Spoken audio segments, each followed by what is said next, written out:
उत्तर प्रदेश के जनपद झांसी के बबीना थाना क्षेत्र अंतर्गत ग्राम नया खेड़ा स्थित इंडो गल्फ फैक्ट्री में 20 मार्च 2026 की शाम करीब 7 बजे हुए भीषण धमाके में 37 वर्षीय मजदूर नवल यादव की दर्दनाक मौत हो गई। हादसे के बाद पूरे क्षेत्र में सनसनी फैल गई। वहीं मृतक के परिजनों और फैक्ट्री कर्मियों में भारी आक्रोश देखने को मिला। फैक्ट्री प्रबंधन का दावा है कि यह विस्फोट आकाशीय बिजली गिरने के कारण हुआ, जबकि प्रत्यक्षदर्शियों और फैक्ट्री में काम करने वाले मजदूरों का कहना है कि बारूद के पास शॉर्ट सर्किट होने से धमाका हुआ। इस विरोधाभास ने फैक्ट्री की सुरक्षा व्यवस्थाओं पर गंभीर सवाल खड़े कर दिए हैं। स्थानीय लोगों ने भी सवाल उठाया है कि इतने बड़े औद्योगिक प्लांट में तड़ित चालक की व्यवस्था क्यों नहीं थी। ग्रामीणों के अनुसार धमाका इतना तेज था कि आसपास के कई मकानों में दरारें पड़ गईं और पशुओं तक पर इसका असर पड़ा। कुछ ग्रामीणों ने दावा किया कि गर्भवती भैंसों के गर्भ में पल रहे बच्चे तक मर गए। मृतक नवल यादव, जो बबीना के शास्त्री नगर निवासी थे और फैक्ट्री में ड्राइवर के पद पर कार्यरत थे, अपने पीछे 80 वर्षीय वृद्ध पिता, पत्नी और 2 बच्चों 15 वर्षीय अमन व 8 वर्षीय चमन को छोड़ गए हैं। हादसे के बाद उसी रात शव को पोस्टमार्टम के लिए भेज दिया गया था। 21 मार्च को जब शव गांव पहुंचा तो परिजनों ने मुआवजे की मांग को लेकर अंतिम संस्कार करने से इनकार कर दिया। उनकी मांग थी कि कंपनी 70 लाख रुपए नगद मुआवजा, पत्नी को स्थायी वेतन, बच्चों के पालन पोषण का खर्च और वृद्ध पिता के लिए पेंशन दे। प्रशासनिक अधिकारियों की मौजूदगी में बाद में समझौता हुआ, जिसमें कंपनी ने 25 लाख रुपए मुआवजा, 17 लाख रुपए बीमा राशि, मृतक की पत्नी को 7 साल तक वेतन तथा कर्मचारियों का 1 दिन का वेतन देने की घोषणा की। लिखित समझौते के बाद परिजनों ने अंतिम संस्कार किया। घटना की जानकारी मिलते ही पूर्व केंद्रीय ग्रामीण विकास राज्य मंत्री प्रदीप जैन आदित्य, कांग्रेस जिला अध्यक्ष देशराज रिछारिया, बबीना कांग्रेस ब्लॉक अध्यक्ष मुलायम सिंह रजक एवं अन्य कार्यकर्ता मौके पर पहुंचे। उन्होंने फैक्ट्री प्रबंधन को कड़ी फटकार लगाते हुए मृतक परिवार को उचित मुआवजा देने की मांग की। बाद में वे मृतक के घर भी पहुंचे और परिजनों को सांत्वना दी। वहीं समाजवादी पार्टी के युवा नेता राहुल यादव ने भी मौके पर पहुंचकर पीड़ित परिवार के समर्थन में आवाज उठाई। स्थानीय लोगों और कर्मचारियों का आरोप है कि फैक्ट्री में पहले भी ऐसे हादसे हो चुके हैं, लेकिन सुरक्षा के नाम पर कोई ठोस इंतजाम नहीं किए गए। कर्मचारियों को ना तो सुरक्षा उपकरण जैसे हेलमेट, ग्लव्स और यूनिफॉर्म दिए जाते हैं और ना ही किसी आपात स्थिति से निपटने के लिए पर्याप्त संसाधन मौजूद हैं। इस दर्दनाक हादसे ने एक बार फिर औद्योगिक इकाइयों में सुरक्षा मानकों की अनदेखी को उजागर कर दिया है। अब देखना होगा कि प्रशासन इस मामले में जांच कर जिम्मेदारों के खिलाफ क्या कार्रवाई करता है। इस पूरे प्रकरण को नवोदय प्लस टाइम्स की टीम ने बारीकी से कवरेज किया है। आइए देखते हैं प्रधान संपादक मोहम्मद हनीफ के साथ सह संपादक शाहिद खान की यह खास रिपोर्ट। करीब 6 बजे मेरी ग्राम पंचायत प्रतिपुर नया खेड़ा में मैं ग्राम प्रधान प्रतिनिधि हूँ यहाँ से, और कल यहाँ बारूद की फैक्ट्री है। इसमें इतना बड़ा ब्लास्ट हुआ है कि मेरी ग्राम पंचायत के लोगों की इतनी क्षति हुई है। छत टूटे, दीवारें फटी, सीटें टूटी और अंदर एक व्यक्ति की मौत भी हो चुकी है। और जब इंडोगल वालों ने कोई सूचना नहीं दी, बाहर से पता चला सूत्रों के हिसाब से, तब पता चला कि एक मृत्यु हो गई है और ये भाग गए हैं। सब लोग लड़के को छोड़ के मेडिकल में, ना किसी ने इलाज कराया ना कुछ कराया है। और यहाँ पे इनकी इतनी गुंडाई चलती है कि महीने में 1 दिन तो ब्लास्ट हो नहीं होना है। अभी 1 महीने पहले हुआ था, उसकी भी मैंने पेपर में निकलवाई थी। 1 महीने पहले भी ब्लास्ट हुआ था कि पूरा गाँव हिल गया था। तो हमारा गाँव बहुत परेशान है और इस कगार पे है कि मेरा गांव तो शायद है कि मार देंगे। और इनसे कहते हैं तो वो कहते गांव मर जाए, हमें क्या करना है, हमें तो बारूद को काम करना है। कम से कम 50 घरों में इतनी क्षति हो चुकी है कि आप देख सकते हैं मौके पे आके। शासन प्रशासन कोई सुनने वाला है नहीं है। छत टूटे हैं, गेट खिड़की टूटे हैं, सीमेंट की सीटें टूटी हैं। यहाँ हमारी कोई सुनता ही नहीं है। विस्फोटक जो विस्फोट हुआ है उसका प्रशासन का तो ये कहना है कि आकाशीय बिजली गिरने का घटना घटी है। आकाशीय बिजली नहीं गिरी है। अगर ये पुष्टि कर दे कि आकाशीय बिजली गिरी है तो मैं उसका जवाब ले लूंगा कि आकाशीय बिजली नहीं गिरी। यहाँ पे आग लगी, पहले आग बुझाने के लिए इन्हें पानी का टैंकर भरवाया है। वो जो वर्कर अंदर थे उन्होंने पानी का टैंकर भर के ले गए और उस व्यक्ति को जो ड्राइवर था जो जिसकी मौत हो गई उस नवल यादव को उसको यहाँ ले गए, उसको वहीं पास में आप ये सारे स्टाफ के भाग गए, उसको वहीं छोड़ दिया तो वो मर गया बेचारा वहीं। इंडो गल्फ में एक बार फिर ऐसी घटना घटी जिसमें एक मजदूर की जान ले ली। आपको बता दें कि प्रशासन और मैनेजमेंट के ऊपर सीधे सवाल खड़े हो रहे हैं और आज उस गरीब की आवाज उठाने के लिए हमारे बीच में पृथ्वीजन आदित्य पूर्व केंद्रीय मंत्री यहाँ मौजूद हैं। मंत्री जी, ये जो घटना घटी है 7-7:30 बजे की घटना बताई जा रही है और कहा जा रहा है कि आकाशीय बिजली गिरने के कारण ये घटना घटी है, लेकिन सच्चाई क्या है, आपको क्या पता चला? देखिए, अगर ये कह रहे हैं कि आकाशीय बिजली है, हमने मान लिया, तो लाइव सेफ्टी सिस्टम होता है। लाइट अगर तड़ित चालक एक हर बिल्डिंग में लगाना पड़ता है और खास तौर से जहां एक्सप्लोसिव की इंडस्ट्री है वहां पर पूरा उसका सिस्टम बना होना चाहिए, फायर कंट्रोल सिस्टम होना चाहिए, कर्मचारियों की ट्रेनिंग होना चाहिए। आज अगर इनमें से किसी मालिक के घर का व्यक्ति मर जाता तो क्या मुंह दिखाते? आज नवल यादव की क्या स्थिति है? उनके घर पे खाने के लिए लाले पड़े हैं, कोई व्यक्ति नहीं आ रहा। जब वो गंभीर रूप से घायल हुआ 1.5 घंटे बाद उसको भेजा गया। क्यों चला रहा है ये एक्सप्लोसिव एक्ट का उल्लंघन करके फैक्ट्री? हमारे जिला कांग्रेस कमेटी के अध्यक्ष देसराज आचार्य जी, पूर्व अध्यक्ष हमारे योगेंद्र सिंह जी, हमारे प्रोफेशनल कांग्रेस के अमिताभ भाई, शंभू सेन जी, अनिल लिछारिया जी और सारे लोग, मुलायम सिंह रजक, हम लोग इस बात के लिए कृत संकल्पित हैं कि उस मजदूर को उसकी मौत की लापरवाही के लिए दोषी लोगों पे कार्रवाई कराएंगे। हम प्रकृति से नहीं लड़ सकते, लेकिन उसकी सेफ्टी की जिम्मेदारी किसकी है? और एक्सप्लोसिव फैक्ट्री के अंदर ये बहुत दुर्भाग्यपूर्ण है। और उसके बाद उसका परिवार आज बिलख रहा, कोई भी मालिक या मैनेजमेंट का आदमी उनके घर नहीं गया। पहले यहाँ पड़ा रहा वो गंभीर रूप से घायल, अब घर पे वो बिलख रहा। और हम लोग चाहते हैं चूंकि उसकी आपराधिक रिपोर्ट होना चाहिए, क्योंकि ये वायलेशन ऑफ एक्सप्लोसिव एक्ट है। जिस तरह से अगर एक्सप्लोसिव की अगर कहीं इनकी फैक्ट्री में गिर जाए और विस्फोट हो जाए, 10, 20, 50 मजदूर मर जाए, उसका जिम्मेदार कौन है? और दूसरा, उस परिवार को कम से कम 50 लाख रुपए का मुआवजा देना चाहिए और उनके परिवार के एक सदस्य को नौकरी मिलना चाहिए। इसके पहले भी हम आपको बता दें, यहाँ पर जब विस्फोट हुए थे आसपास के मकानों की दीवारें चटक गई थी और जब गांव वाले आए, प्रधान जी लेके आए, राजपूत जी लेके आए, तो उनके मैनेजर ने भगा दिया, जाओ तुम्हें जो करना हो वो कर दो। क्या प्रशासन मतलब इनकी जेब में है जिस तरह से काम कर रहे हैं? कोई इनकी बपौती नहीं चलेगी। इनकी जिम्मेदारी है कि गांव का ख्याल रखें, आम जनमानस का ख्याल रखें और सुरक्षा के सारे नियमों का पालन करें। प्रदीप जैन जी, पहले भी घटनाएं घटी हैं, इससे पहले भी आवाज ने आवाज उठाई है। जब आप लोग आवाज उठाते हैं तो प्रशासन सख्ते में आ जाता है, लेकिन इस हिसाब से जिस हिसाब से उनको एक्शन लेना चाहिए नहीं ले रहे, इसमें क्या कहेंगे आप? देखिए, बुंदेलखंड जब तक अलग राज्य नहीं बनेगा इस तरह लोगों का शोषण होता रहेगा, क्योंकि लोगों के पास काम नहीं है, लोग पलायन करने को मजबूर हैं।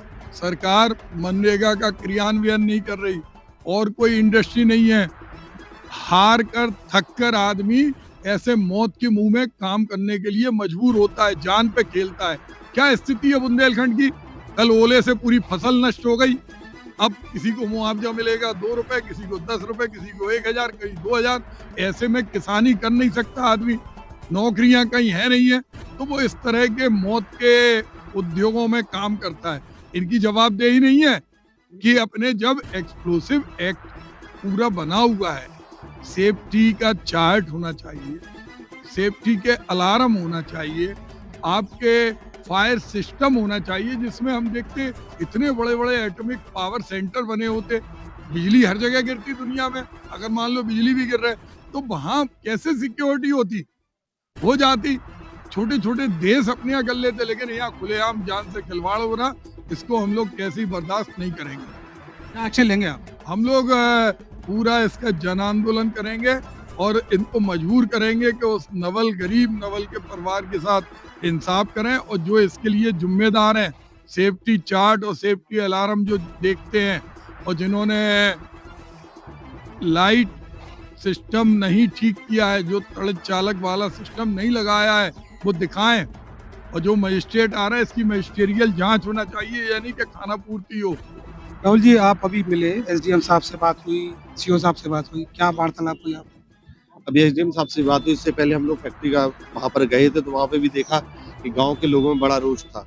वहाँ पे भी कई क्षति हुई है, और सबसे बड़ी बात बबीना में जो जनहानि हुई है, कहीं ना कहीं सब लोग इस बात से दुखी हैं। इसी मामले में जब हम लोगों ने एसडीएम साहब से बात की, तो एसडीएम साहब से हम लोगों का ये कहना था, साहब क्षति आज हुई, आज सब लोग हम लोग इकट्ठे हैं, कल उस परिवार का क्या होगा, उस परिवार के भविष्य का क्या होगा, उन बच्चों का क्या होगा, इस पे फैक्ट्री ने आपने क्या निर्णय लिया? तो एसडीएम साहब ने मुझे बताया कि 25 लाख रुपए हम कंपनी की तरफ से दे रहे हैं, करीब 17 लाख रुपए इंश्योरेंस के हैं, 17 लाख इंश्योरेंस के हैं, प्लस वो बता रहे हैं 7 साल तक जो तनख्वाह मिलती है तनख्वाह देंगे, और एक दिन का पूरी फैक्ट्री का जो वर्करों का सैलरी है वो एक दिन की दे रहे हैं। तो हम लोगों का कहना सिर्फ ये है कि एक श्योरिटी के साथ हुई, मतलब फैक्ट्री कहती तो बीच में ऐसा ना हो, परिवार इस बात के लिए भी संघर्ष करे, आगे जो आपने वादे किए उसके लिए संघर्ष करे। तो मेरा और हम सभी का एसडीएम साहब से यही कहना है, एक श्योरिटी और एक ऐसे लिखित के साथ हो कि बहुत जल्दी, जैसे बता रहे हैं आज ईद है तो पैसा ट्रांसफर नहीं हो सकता है, कंपनी सरकार के द्वारा संचालित हो रही है, ऐसा बता रहे हैं, तो एकदम से उसकी चेक भी नहीं बन सकती। तो हम लोग का मानना यही है कि एक श्योरिटी और जिम्मेदारी के साथ एक कार्य हो। आज हम सब लोग यहाँ हैं, कल परिवार अकेला होगा, बच्चे बड़े होंगे, तो उनकी भी बड़ी जिम्मेदारी है। लिखित देने की बात हुई आप? हाँ, मेरी बात हुई है, एसडीएम साहब ने कहा हम लिखित में सारी चीजें देंगे परिवार की। और मैं तब भी यही कहूंगा कि हम कंपनी की बात को ना सुन के जो प्रशासनिक अधिकारी जिम्मेदारी के साथ काम करेंगे उस पर विचार करें। तो ये आप देख सकते हैं, ये सपा नेता राहुल जी हैं, इनके भी एसडीएम साहब से बात हुई है। लगातार सुबह से ही जो है नवल के साथ जो हुआ, जिनके प्राण गए, और पूरा यादव समाज यहाँ मौजूद है और अन्य समाज के लोग भी मौजूद हैं यहाँ। पूरा वर्कर आप देख सकते हैं, पीछे पूरा 300-400 जो है पूरा वर्कर यहाँ मौजूद है, और बहुत ही ज़्यादा दयनीय स्थिति है। अब देखना ये है कि विधायक जी ने जो फोन पे वार्तालाप हुई और आश्वासन दिया कि सोमवार को मैं खुद चेक दूंगा, अब यहाँ मसला पेंच फंसा हुआ है। लेकिन अभी भी जो है अगर देखा जाए तो नवल यादव की डेड बॉडी अभी भी अंतिम संस्कार के लिए रखी हुई है। अभी निर्णायक भूमिका, जब तक जो है लिखित कोई आश्वासन नहीं आता है तब तक ये लोग अंतिम संस्कार नहीं करेंगे। उनका क्या कहना है? आज हम लोग गए, माननीय प्रदीप जनार्दन जी, हम लोग गए तो वहाँ प्रशासनिक अधिकारी जो थे, एसडीएम साहब थे और राजवीर सिंह थे जो एससीओ साहब, उन्होंने ये बताया कि वहाँ पहले से अंदर थोड़ा सा धुआं सा उठ रहा था। जैसे ये लोग वहाँ पहुंचे तो इन्होंने झाँका, उसी समय ब्लास्ट हुआ है। आकाशीय बिजली नहीं है जो पेपर में निकाला है, आकाशीय बिजली नहीं है, घोर लापरवाही है जिसकी वजह से घटना हुई है। और वहाँ कई घटनाएं हो चुकी हैं, प्रशासन संज्ञान नहीं ले रहा है। वहाँ जो क्षेत्रीय विधायक है वो अपने लोगों को वहाँ नौकरी लगवाता है, उनकी आड़ में उनकी कार्रवाई नहीं कराना चाहता है। ये एक बहुत बड़ा पॉइंट है कि हमने वहाँ जानकारी की कि माननीय राजीव जो हैं विधायक जी हैं, वो यहाँ फोन करते हैं, उनके कर्मचारी यहाँ काम करते हैं, वो भी इस घटना से दूर रहना चाहते हैं, जबकि इतनी बड़ी घटना हुई है। मृतक के परिजनों के लिए आपने क्या मांग की है प्रशासन?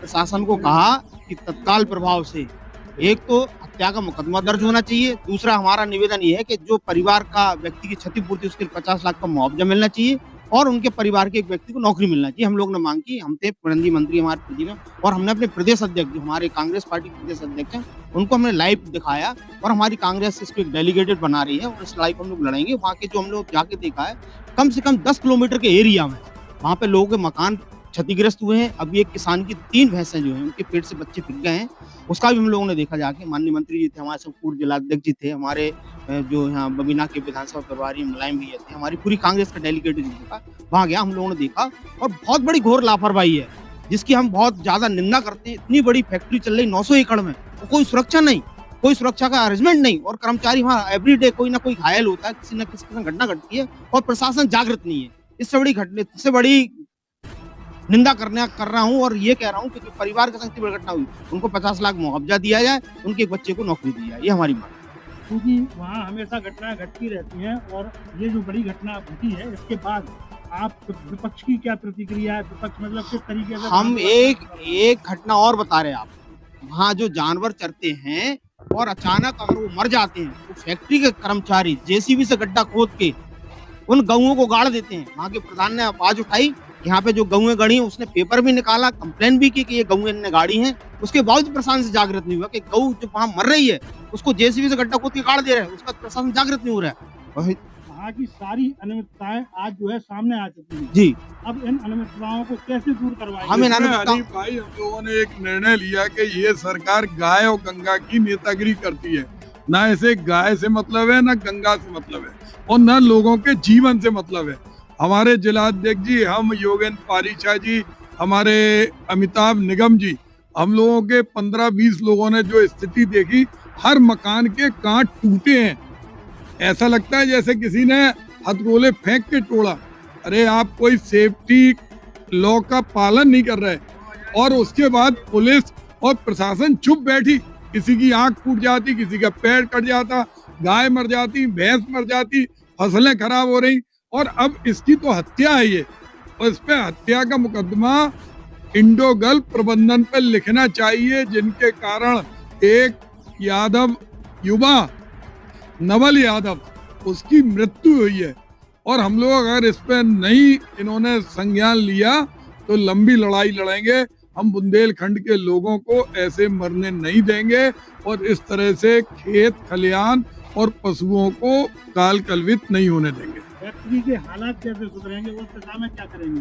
देखिए, फैक्ट्री के हालात तो प्रदेश सरकार के मुखिया की जिम्मेदारी है, प्रशासन की जिम्मेदारी है। एक टीम जो आगरा से आ रही, उसे आंखों से देखना चाहिए कि किस तरह सुरक्षा मानकों का उल्लंघन हो रहा। या तो इसमें पैसे दिए जा रहे, या फिर इसमें घोर भ्रष्टाचार है कि 9,000 लेबर को मिल रहे, 9,000 रुपए में आप लोगों की जान ले रहे। अरे इतने शर्मनाक बात है। हमारे प्रदेश के मुख्यमंत्री कहते हैं कि न्यूनतम वेतन 20,000 होगा। कोई इंश्योरेंस नहीं है, कोई हेल्थ की सुरक्षा का प्रभाव नहीं है, कोई कम्युनिटी सेंटर नहीं है, कोई छुट्टियां नहीं है। पशुओं के समान ना उन्हें दास्ताने मिलते हैं, ना पैर के ग्लव्स मिलते हैं, ना हेलमेट मिलता है। मरो और मरो, बस ये फैक्ट्री का एक लक्ष्य है। और बबीना वासियों को, चूंकि बबीना वासी सारे लोग जानते हैं, जो उनके हृदय स्थली में फैक्ट्री लगी है, सबको मिलकर इस अन्याय के खिलाफ आवाज उठाना चाहिए। परिवहन मंत्री जी ने अभी जो स्टेटमेंट यहाँ पर दिया है, उनकी पूरी संवेदनाएं मृतक के परिवार के साथ हैं, और फैक्ट्री में जो हालात हैं उन हालात के लिए कौन जिम्मेदार है वो भी उन्होंने बता दिया है। और इस काम के लिए सभी वर्कर्स को और सभी ग्रामीणों को एकजुट होना पड़ेगा, और प्रशासन तक अपनी आवाज़ पहुंचाना पड़ेगी, तभी फैक्ट्री के हालात सुधरेंगे। और मृतक के परिजनों के लिए जो घोषणाएं पूर्व मंत्री प्रदीप आदित्य जी ने की हैं प्रशासन से दिलवाने की, तो वो भी शीघ्र पूरी होंगी। नवोदय प्लस टाइम्स के लिए बबीना से मोहम्मद अजीब के साथ शाहिद खान की रिपोर्ट।